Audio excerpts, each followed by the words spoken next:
Pearson, known as Mr. Clutch, one of the greatest wide receivers in Dallas Cowboys history and the history of the National Football League. An 11-year career that he made the most out of it. He made number 88 the most famous number in Cowboys lore. Drew, welcome to ATL Prime Sports. It's an honor to have you on, sir. Hey, Todd, thanks for the invite. Pleasure to be here on with you. Thanks for having me. Oh, no problem. It's my pleasure. What a fantastic football career you had.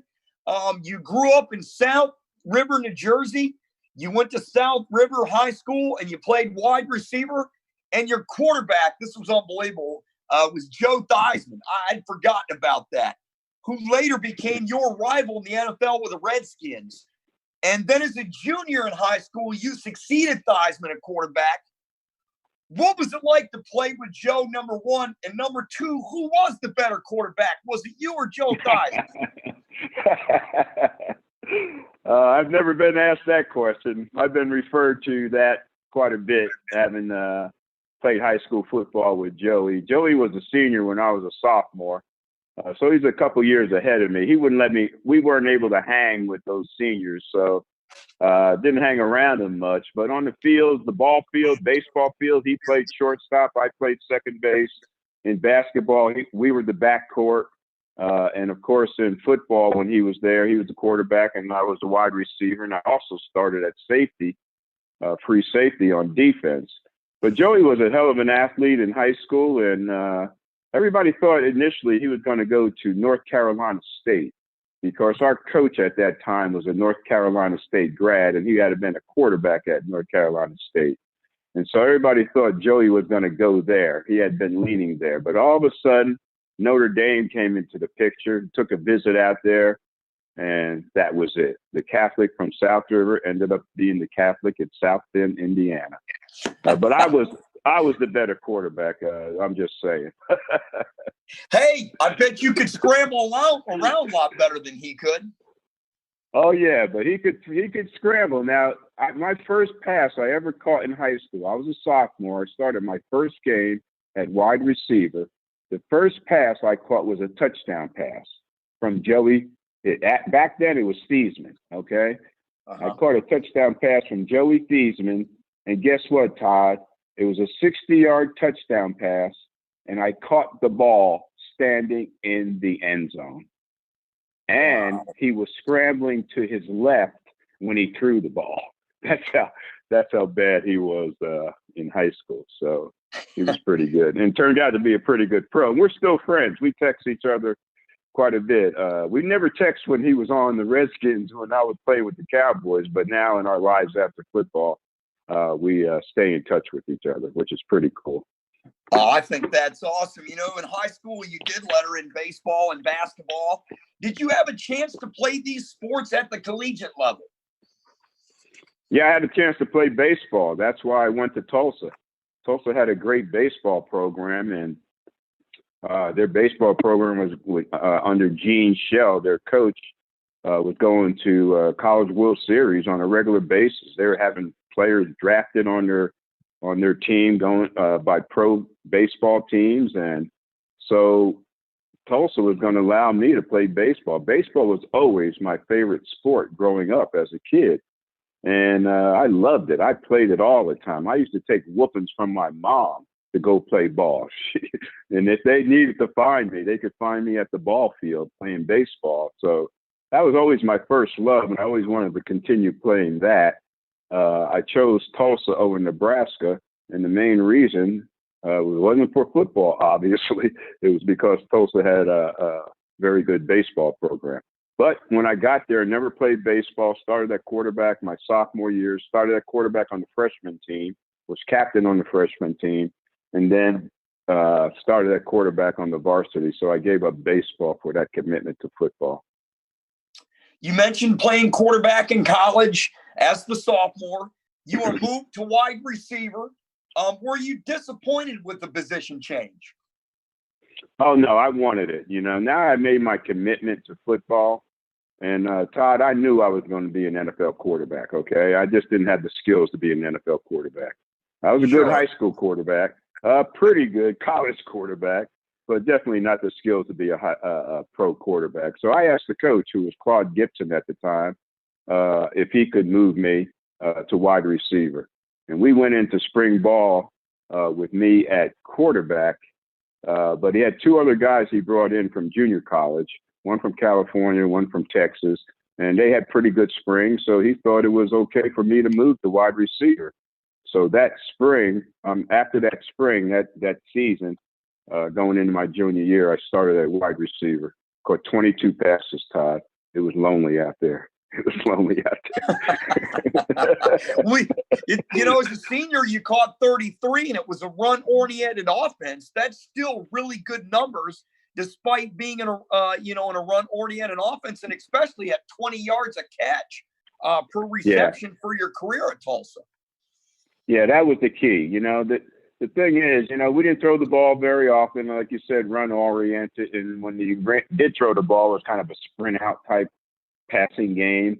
And so, you just didn't throw it that often. So when they did throw it, and especially your way, you had to make the most of it. You had to make that catch.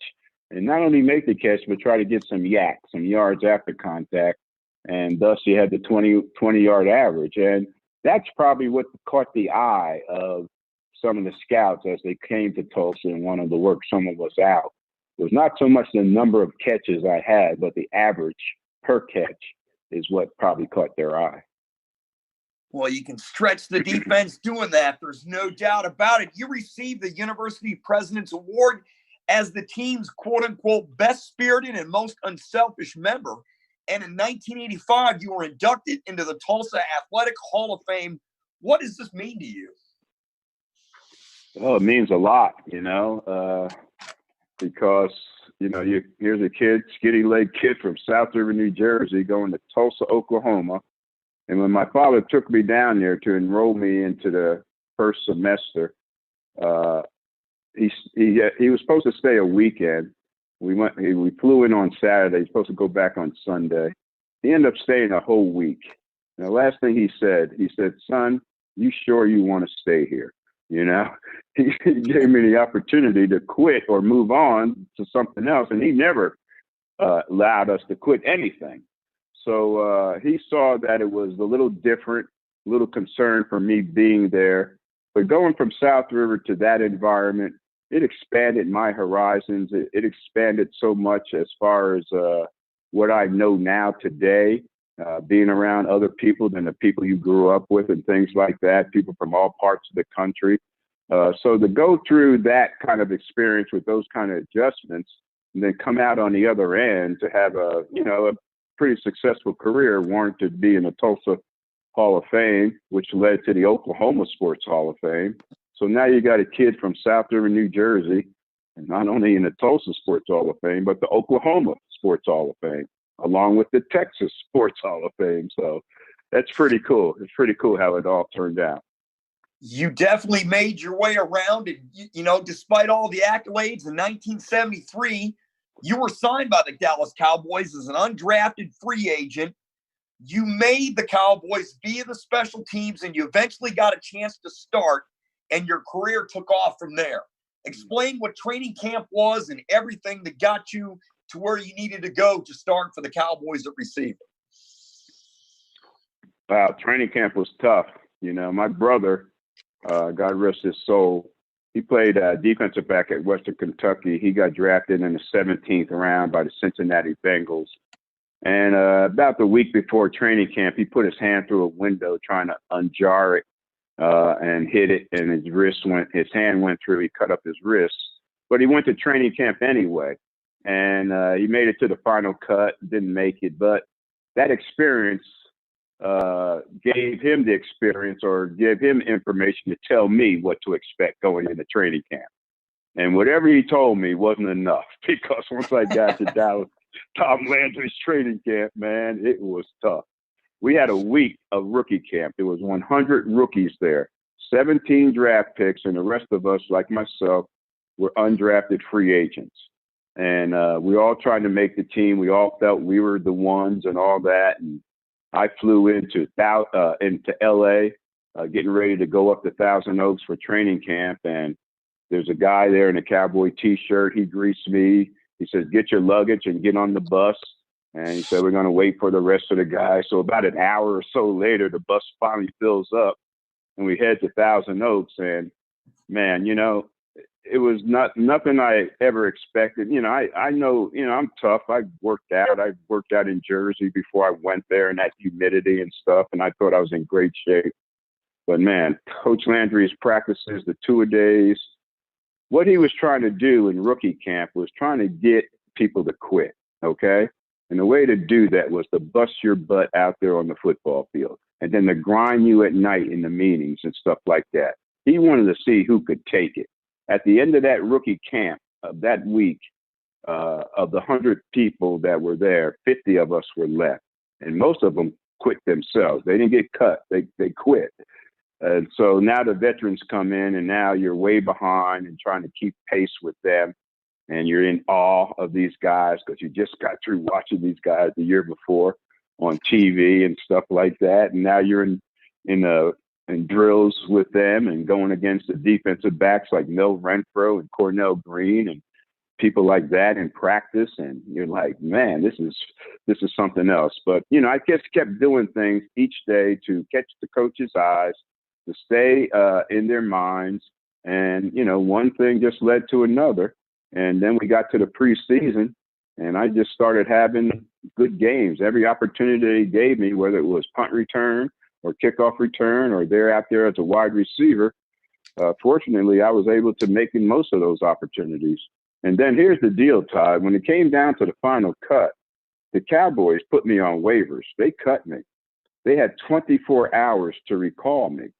And the Chicago Bears claimed me.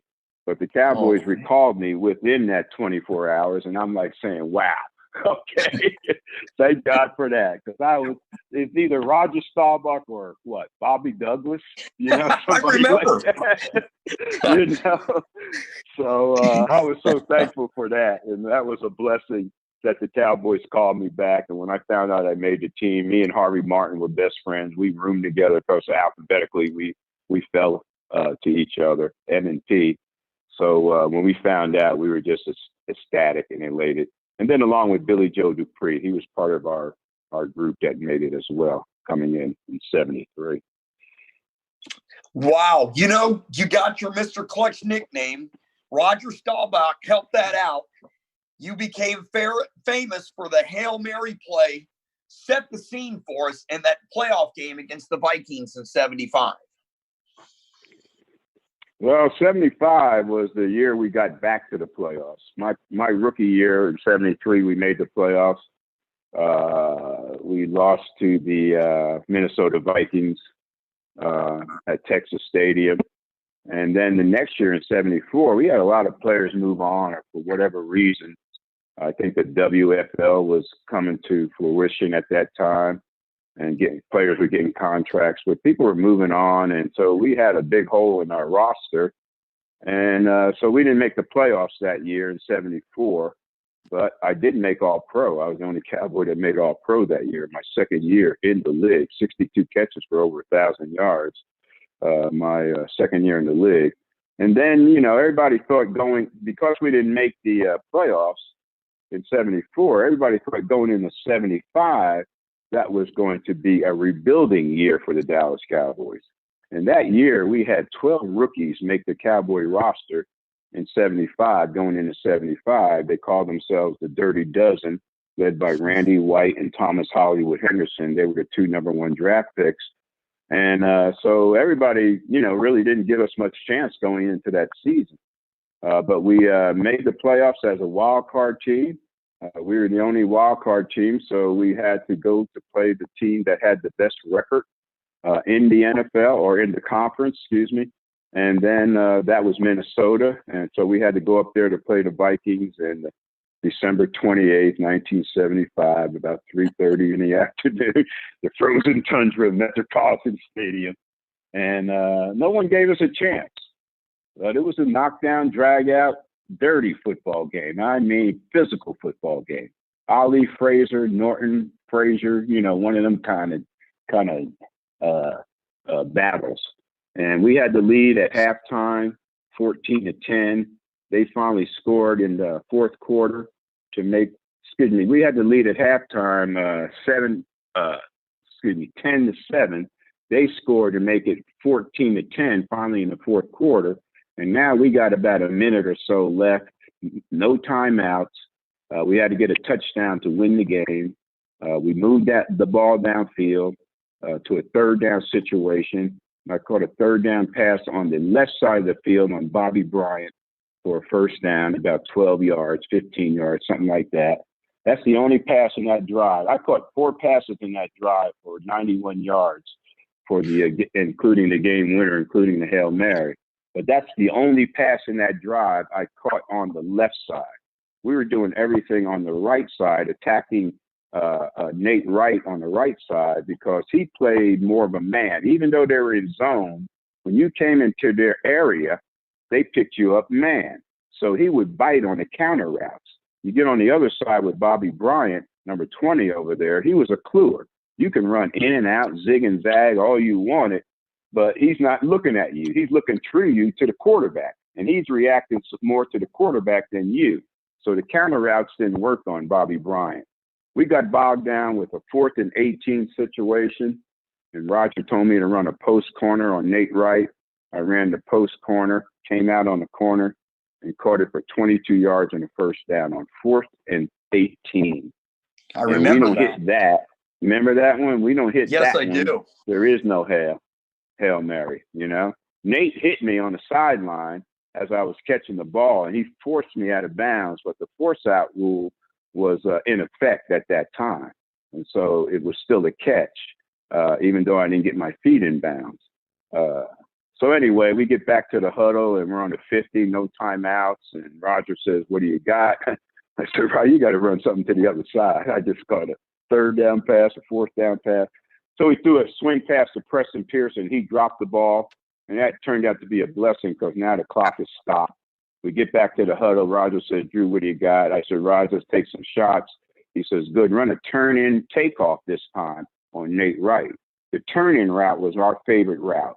We knew he was going to bite on that. If they studied Drew Pearson, Roger Staubach, or the Cowboys at all, they knew that our play was that in route, the 16 route. And so he said, "Run that and then take it deep." So I gave him the move on the in route. Nate bid on that and took it deep. And when we were running deep, we're even. The only other guy, Todd, that he told to go out on the play was Golden Richards. He told him to line up on the left side and run a post pattern down the left side of the field. And what we wanted to do is hold your buddy Paul Krause to that side of the field. Okay. We wanted, he's still the all-time interception leader in NFL history. Right? So we wanted to keep him out of the play.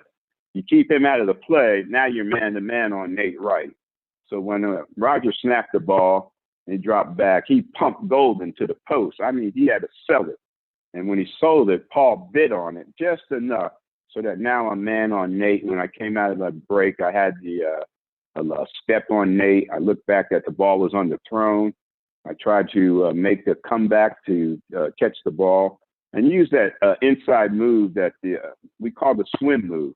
The receivers use. They swing their arm over to get inside position on a defensive back.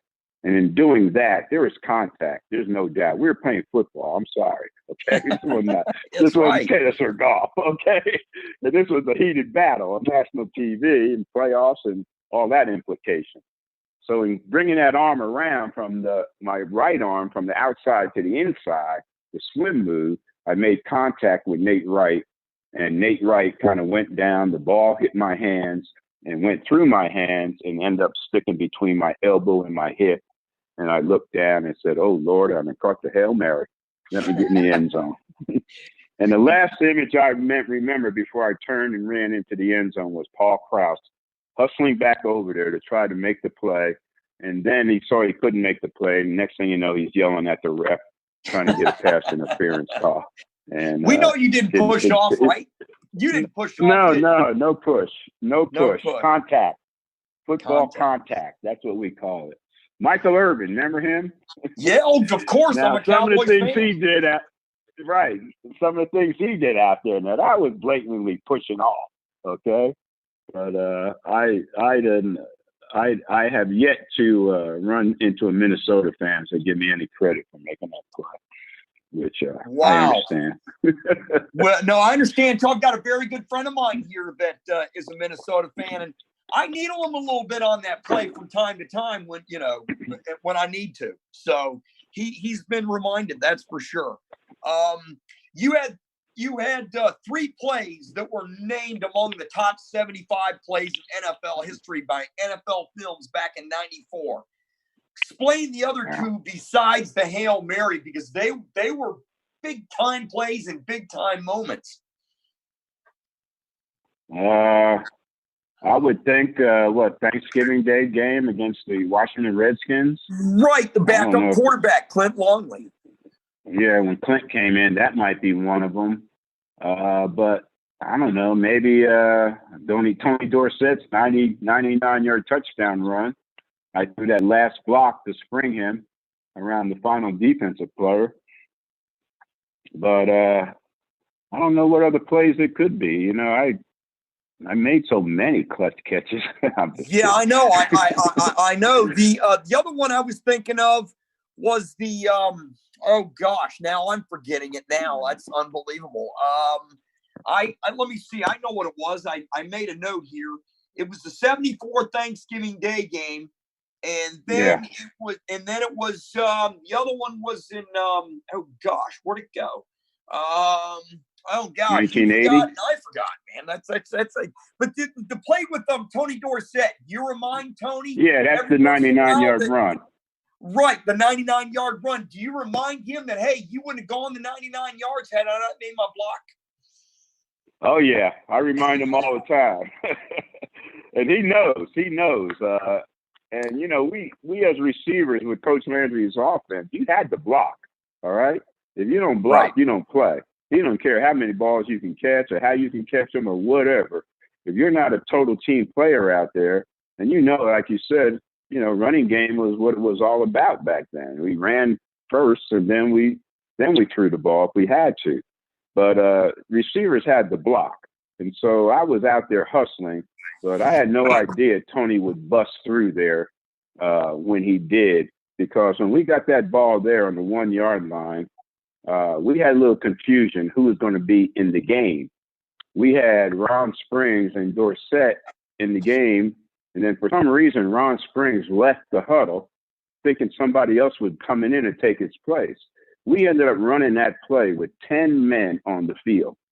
10 men on the field from the 1-yard line. And executed that blocking. The hole opened up. Herb Scott and Pat Donovan opened up that hole, and Dorsett came flying through there. And I said, "Oh Lord, here he comes!" I had to get on my horse, man. And that was on Monday Night Football too. So we had to hustle down there. Tony knew me because I'm out there blocking for him all the time, and he knew what to do. And he's watching me, and I knew what to do as well. And the key is you gotta bump, and then throw. Bump, and then throw. And he knew that. He saw the bump, and he knew I was going to throw at the guys. And I threw at the guy's feet. And I didn't knock him down, but I did enough to make him go around me. And that's all you needed with Tony Dorsett, just a split second to clear him in the daylight. I remember it was on Monday Night Football. Howard Cosell was doing the play-by-play, and Donnie Merritt said, "Not going to catch you now. He's gone." Yeah, so I think that was the first game. I think that was the first game played. I think we opened up that stadium that night. Okay. What was that? That would have been 79, right? 79. Yeah. 1979 would have been that run. Yeah, because it was indoors. So right. And you know what? I remember your other game. I remember the third one. I remember the third play now. It just hit me. You caught the game-winning pass in '73 in a playoff game against the Rams. Oh, okay. That was that one. I know there's so many of them. I lost track of them. I did. Yeah. I mean, geez. I mean, no, excuse me. I meant that was '89 is when the 99-yard touchdown run. It was an 80. It was an 83. It was an 83. It was a 99 yard. 83, yeah. It was 83, right? You also had Right. the addition there. That was my final season. Okay. Yep. And I also in 1980, you broke a lot of Atlanta Falcons fans' hearts when you caught that clutch. You caught some clutch receptions there to help the great comeback there. You guys weren't supposed to beat the Falcons. They were the 1 seed that year in 80. Yeah, we were a wild card. We had to go play them in Atlanta. And that was the year 1980. Georgia Bulldogs with Herschel Walker had just won the national collegiate title. So Georgia and Atlanta was buzzing. I mean, they were going crazy. We ran into a buzzsaw, okay? And Coach Landry said in the final words when we left that locker room, he said, let's see where we are when the dust settles, okay?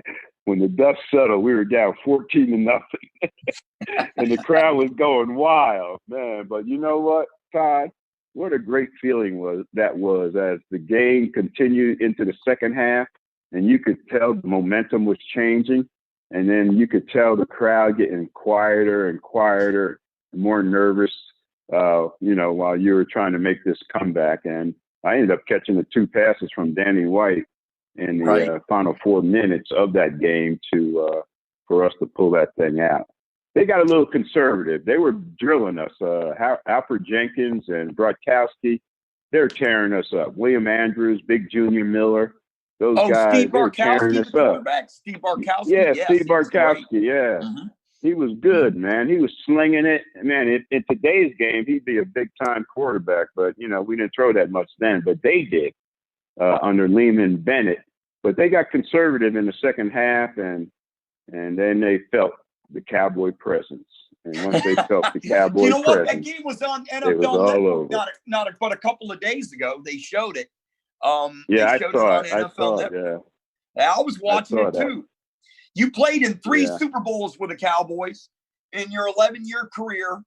Was the 77 Super Bowl team the best one you played on? Because I hear from other players that the other 2 teams, especially, the other 2 clubs were really good too.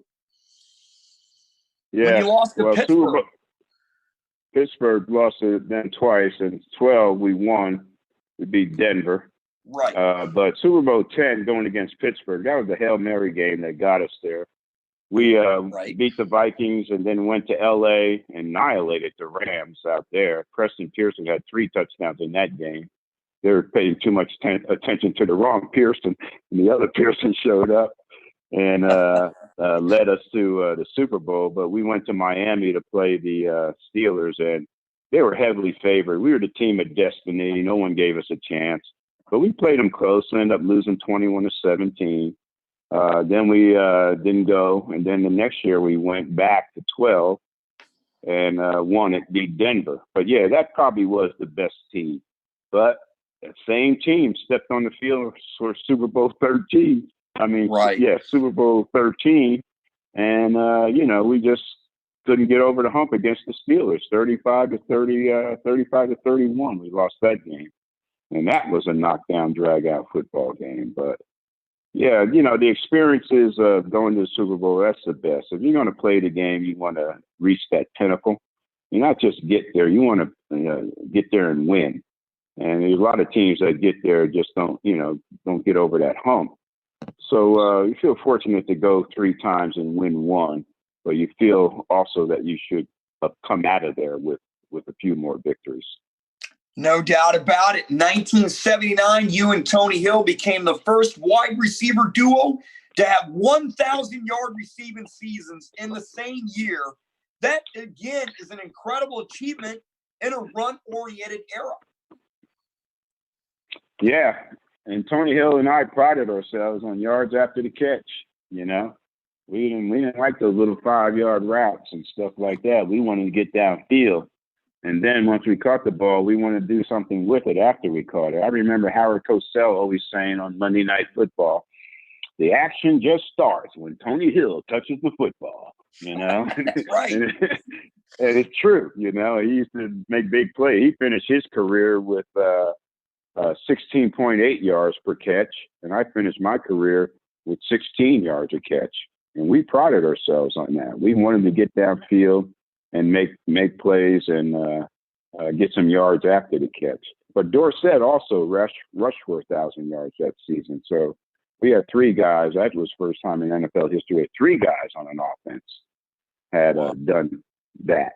So you think about what we could do now, even with Roger or Danny White at quarterback, you know, and with the rules they have and defensive backs. Oh my God, the quality of defensive backs in the NFL is it's weak. It's fallen off. So, you know, from back in the day when I played, you know, you had guys that had been in the league for double-digit number of years that knew you played against them, you know, twice a year for 10, 11 years, and they knew you so well, and you had to you had to overcome that kind of, you know, stuff out there. But now these defensive backs, most of the time they're in there, they're replacing somebody that got hurt, and they're only on the team because they fit the salary cap, not because they're the best player available, and all that kind of stuff.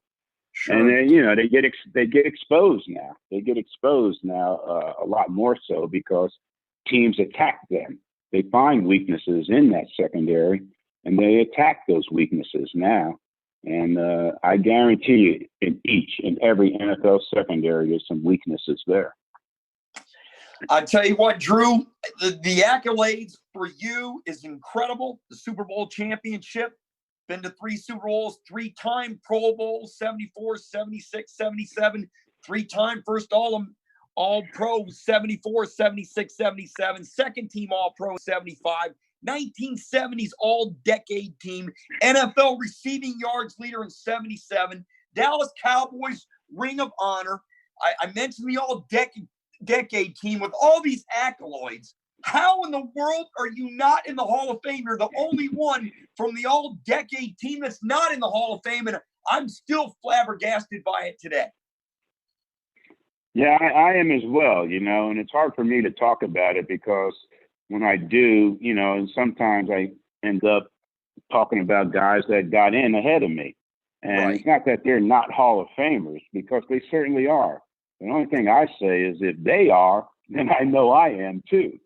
So if you make All-Decade and the other receiver on the All-Decade team, Lynn Swann, been in for quite some time now, and you look at Lynn only played 9 seasons. You look at his stats compared to mine, you know, there's nothing there. I mean, there's no comparison there. In the 9 seasons, he was really productive, no question about that, especially in big games. Yep. And that's why he was All-Decade in the 70s. So, you know, and then, you know, I think Carmichael, I know Carmichael was second team. I don't know who the other one, I think maybe Paul Warfield. But, you know, now Carmichael's in, and with the Centennial class, I saw him go in as the second team guy in the 70s. I said, oh, I'm waiting for my phone call, you know? Where's my phone call? I'm first team, and he's second team. But they leapfrogged me and went right to him. So now I have this dubious distinction of being the only guy on all the All-Decade teams from what, to the 90s? It's not right. First team. It's not right. Not first team, not in the Hall of Fame. It used to be first team offense. Now it's first team offense and defense because Cliff Harris finally got into the Hall of Fame. So it's crazy. I don't know what their thinking is. I have no clue neither because, you know, I mean, you mentioned the great receiver Stallworth and Swan. You were right there with them. Your numbers were incredible, and you're not in, and hopefully you'll get in next year. We're pulling for you to get in. There's no doubt about it. I mean, I'm 55, so when I was a kid, you were my favorite wide receiver, and Staubach was my favorite quarterback. I mean, you guys made my Thanksgiving Day every year for many years. So, you know, 88 is a special number in Cowboys history, from you to Michael Irvin to Des Bryant, and now to first-round draft choice CeeDee Lamb. He's going to wear 88. That's a lot of pressure on this kid. Yeah, it is. But that's what it's all about. You're going big time into the NFL. You want to come in with a lot of fanfare, or you want to come in and just come in and live up to the expectations that are there and do it on a progressive type level to get to the level that we got to in that number 88. And when I wore it, Michael got it. I was working for the local TV station. They sent me out there to the airport to greet Michael when he first came in after being drafted. I got the first interview with him. And he said, Drew, man, they want me to wear number 88. What do you think? I said, well, Michael, first of all, it's not my number. Second of all, if you do wear it, don't do what I did in it. Do more than I did in it. And man, he did a lot more, Hall of Fame individually, career, 3 Super Bowl wins and all that. So now you got a legacy going. And then we pass it on to Dez, and we talked to Dez, both of us, Michael and myself, and we told Dez, don't do what we did, do more. And it's not only about the individual stats. The individual stats alone are nothing. The individual stats have to be combined with the team stats and team victories and championships and stuff like that have to be part of that mix. So that's what we told Dez, and Dez was taking off, man. He was doing it until, he got hurt, and that's kind of slowed him up. And after he had the multiple leg injuries, he just wasn't the same. Well, I tell you what was it like to play for Coach Landry, the man with the funny hat, as they say? It was tough. It was tough. Remember He was telling me some of that. He was a tough coach. He didn't mess around. Everything was serious. Everything was about business. He ran the team like a business. I learned when I retired from football, I got into business. I sold licensed headwear for 23 years, including all NFL teams for 23 years. I didn't go to take any business courses at Tulsa. My business acumen came from being in there watching the Cowboys do business and how Coach Landry ran the team like a business leader, not so much a head coach, but like a CEO. And because of that, I got a great lesson in business that I applied in my life after football and still do in my life after football. But he was very much a disciplinarian, and he was tough. He worked our butts off. He knew where hard work was part of the equation for us to be successful. And he was very innovative. Our playbook, I'm looking at the playbook now on my shelf here, and I could take that playbook right now and dust it off and open it up and implement it in today's offense and be successful moving the football. That's how innovative Coach Landry was back in the day. And he's the kind of coach that, you really appreciate him and what he was trying to do once you get away from him. Because all the time you're around him, you're complaining. He's working us too hard. Why we got to do this? Why we got to do that? This and that. And he was cold. Okay, he was cold. He was a tough man, and he was no nonsense. Suit and ties on the road, briefcases, computer printouts, all those kind of things was part of the process with Coach Landry to help us be successful out there on the football field. And you know what, Todd? What's that? Football, I wouldn't have it any other way. I wanted a coach that I feared.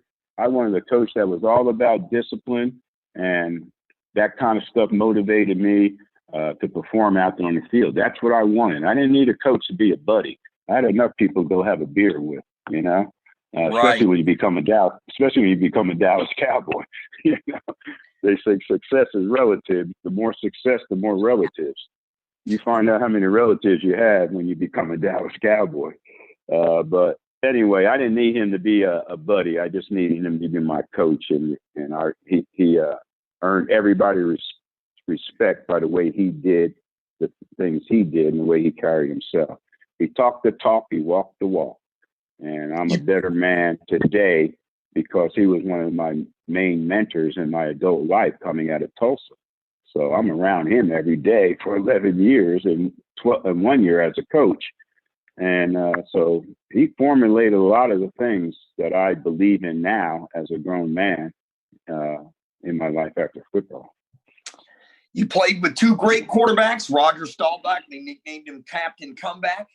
And then you played with Danny White, and the fans really weren't fair to Danny White. He was a really good quarterback. Talk about these quarterbacks, what their strengths were. Were there a lot of similarities? Were there differences?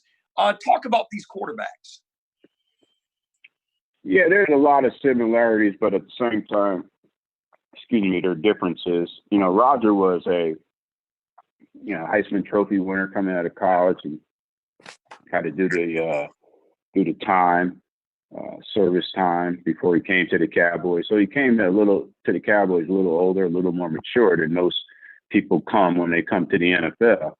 And that maturity and discipline that he brought, coming from the Naval, before the Naval Academy, he had to attend New Mexico Military Prep Academy, so he had the background of discipline, and that's what he was all about. And he wanted to do everything the right way. When I mean that is, he wanted to do everything by the book. He didn't want to improvise too much. But when you put him in situations where he needed to improvise, man, he was one of the best at it. Okay, that's why they called him Roger the Dodger, because he could move around back there and scramble and make people miss. And one of the slowest guys you ever want to see. Couldn't beat nobody. Couldn't beat linemen in the 40-yard dash, But you put somebody in front of him, and he'll fake you out. He'll fake you out of your shoes, and get around you and get downfield. But anyway, Roger had a great arm. Of course, he was a smart quarterback, very cerebral. And he was in accordance with Coach Landry when we went to the shotgun in '75. He wanted to do that because it set him back behind the quarterback, the 5 yards, so that he can get the snap, read the defense a little quicker, and that type of thing, and make his moves to do what he wants to do.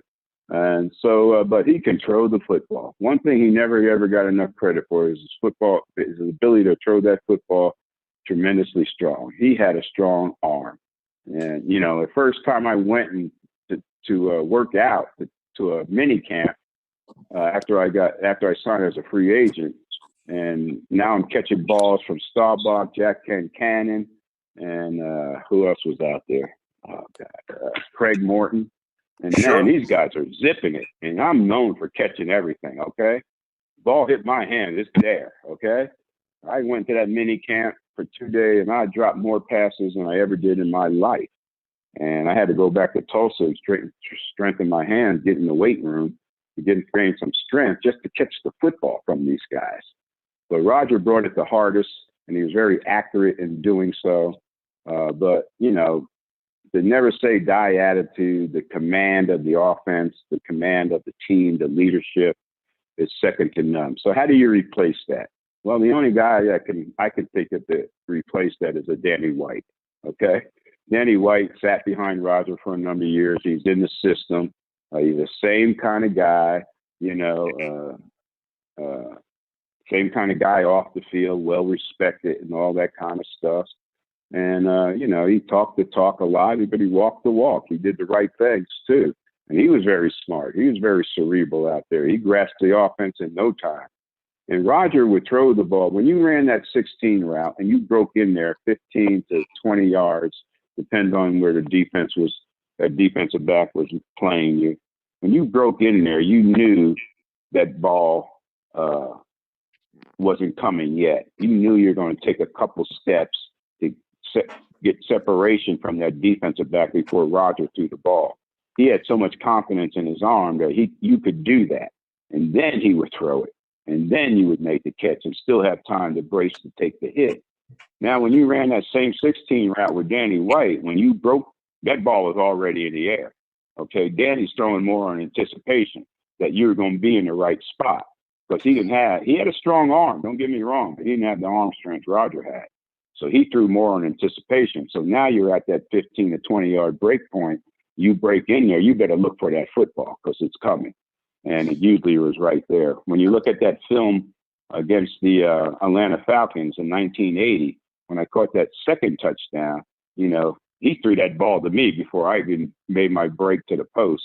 And when I looked up, bam, the ball was there. That made it a lot easier to make the catch and then brace for the contact that was coming after the catch so you can hold on to the football. But both very incredible. Good quarterbacks.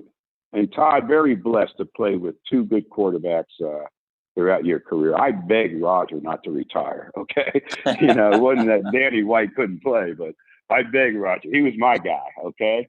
Right. And I begged him not to retire, but he knew that was his time. And the reason he knew it was time, part of the reason is because he knew Danny White was there. If Danny White wasn't there, he would not have retired at that point. But he knew the Cowboys would be in good hands with Danny White. So that's why he retired after the 79 season. After your retirement, after a great 11-year NFL career, you were in the playoffs 10 of 11 years. That is, you played 22 playoff games. That's like the equivalent of 2 college football seasons. So, I mean, you really played longer than 11 years when you think about it. You add up all the games that you played. And now, after your retirement, you became in football some more. You, as a coach, as a GM, and a broadcaster. We got about 4 minutes left in the show. Did you enjoy this? Did you have a really good time? Oh, absolutely. And you know what, Todd? Sports has been my life. I love it. I don't care about nothing else. I don't watch no movies. Well, I do watch Young and the Restless. Don't tell nobody that, but that's about it.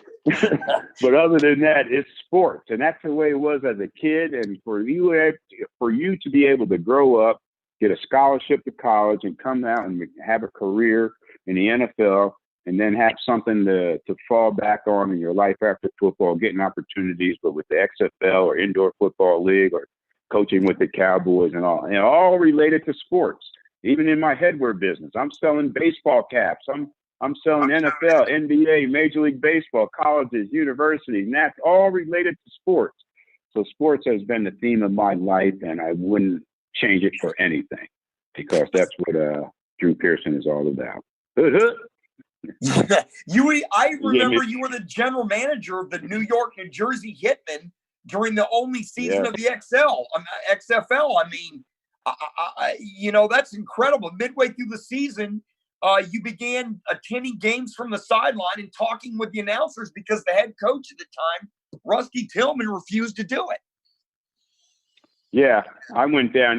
They have a nice suite for me. The GM, vice president at the games. We played at Giants Stadium and all that, and we had a nice suite that you can sit in, and you got your snacks, a family. But I couldn't do that, man. I'm too excited, too nervous. So I had to be on the sideline. And next thing you know, Todd, I'm calling plays to the offensive coordinator and things like that. I'm talking to the receivers when they come to the bench. But this was the XFL. We didn't do things by the book, okay? We did things a little different, okay? Sure. And at least in that time when we did it, 2001, at least when we did it, we made it through a season. We just folded at the end of that season because they lost about $80 million.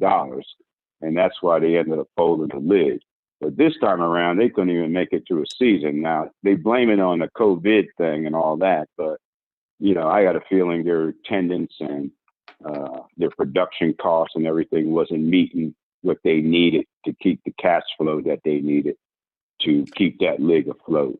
And the thing about that, Todd, there's so many good players out there. I'm watching those guys play in that AAF and the XFL. Those guys are good enough to play in the NFL. And now they probably won't ever get a chance because, there's no secondary league. There's no alternative league other than now the CFL or indoor football. Right. Tell me what you've really done a lot off the field.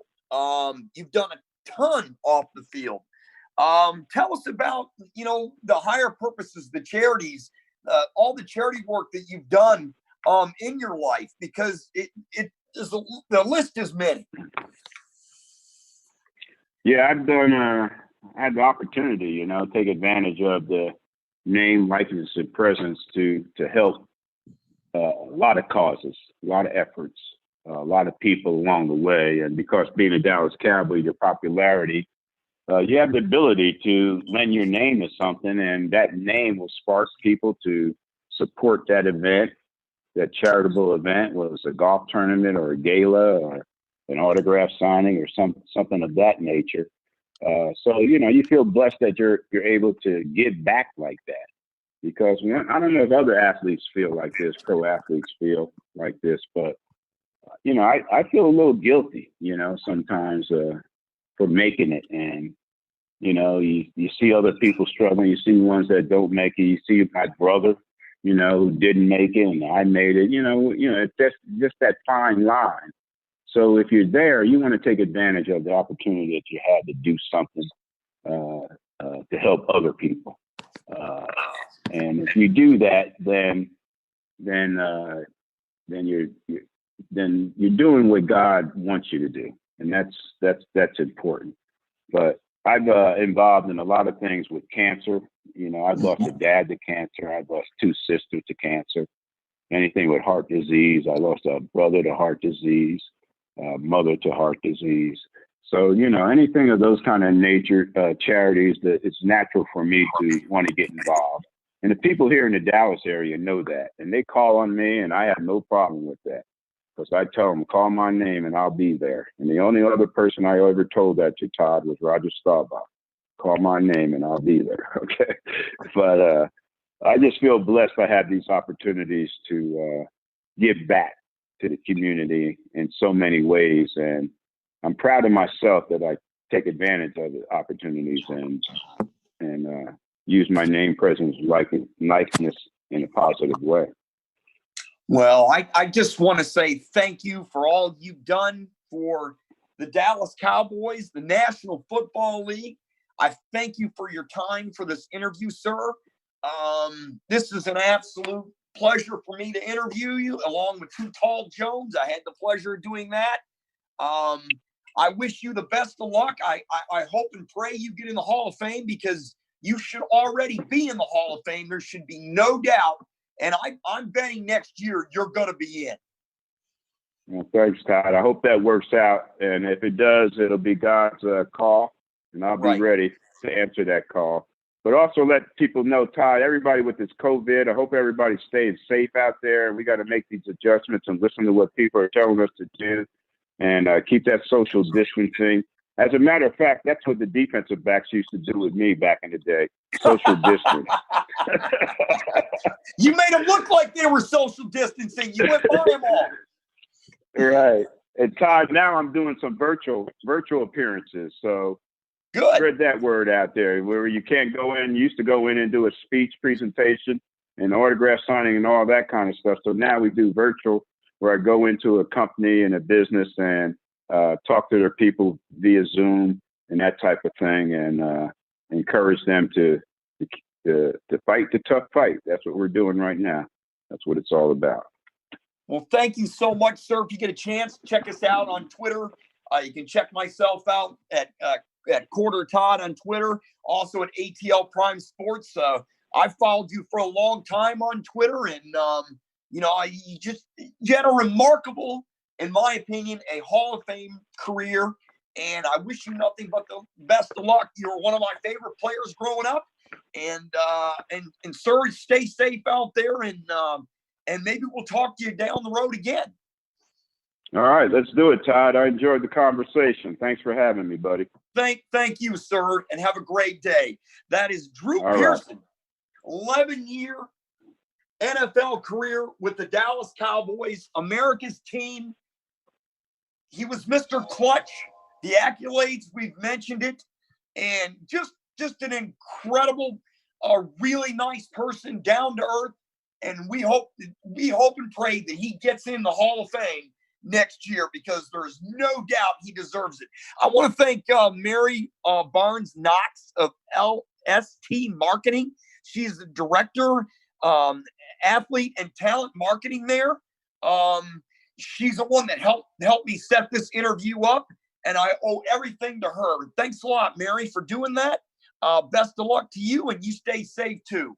Well, that's the end of our show here on ATL Prime Sports. Our next show will be next Wednesday at 8 o'clock Eastern Standard Time. Join myself, JJ, my sidekick, Stephanie Stallworth, the host, and Breck in San Francisco, and Mark in Los Angeles. For ATL Prime Sports, I'm Todd Quarter again. Have a great day.